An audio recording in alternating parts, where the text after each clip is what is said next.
আমাদের অ্যানিভার্সারি ট্যুরের জন্য আমরা চলে গিয়েছিলাম পাবনা রত্নদ্বীপ রিসোর্টে। তো বাসা থেকে প্রায় 2.5 ঘন্টার মতো টাইম লেগেছিল আমাদের রিসোর্টে পৌঁছাতে। তো এই হচ্ছে রিসোর্টের লবি। তো এখানে যে আমরা সাইন ইন করে আমরা আমাদের রুমে প্রবেশ করব। সব ফর্মালিটিসগুলো কমপ্লিট করার পর এখানে আমাদেরকে সার্ভ করেছে ওয়েলকাম ড্রিঙ্কস। তো এটা একটা ফ্রেশ পাপায়া জুস ছিল। তো তারপর একজন হোটেল বয় এসে আমাদের লাগেজগুলো আমাদের রুমে নিয়ে যেতে হেল্প করলো। তো এই ছিল আমাদের রুম এবং এটা একটা এক্সিকিউটিভ রুম ছিল। রুমের ভিউটা কিন্তু অনেক সুন্দর। তো এইবার আমরা চলে গেলাম সুইমিং করতে। রিসোর্টের ভিতরটা কিন্তু অনেক সুন্দর। তো আমরা এই তো সুইমিংয়ে চলে এলাম। আর এই যে আমার মেয়ে হেঁটে হেঁটে বেড়াচ্ছে, ফার্স্ট টাইম তার লাইফে সুইম করতে নামলো সুইমিং পুলে।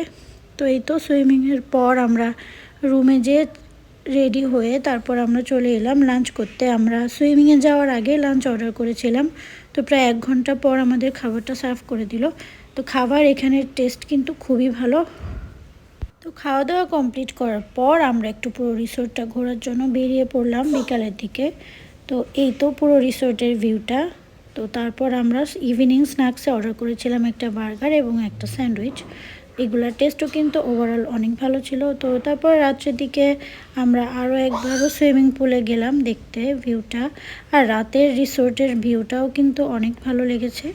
তো তারপর এখানে আমার মেয়ে একটা বিড়াল দেখে বেশ মজা করছিল। তো তারপর আমরা আমাদের ডিনারটা রুমেই নিয়ে নিলাম। পরদিন সকালে আমরা খেতে চলে যাই রিসোর্টের কমপ্লিমেন্টারি ব্রেকফাস্টে। এটা একটা বুফে ব্রেকফাস্ট ছিল এবং এখানে কিন্তু বাইরের থেকে অনেক গেস্ট ছিল, তাদের ম্যাক্সিমাম কিন্তু ফরেনার ছিল।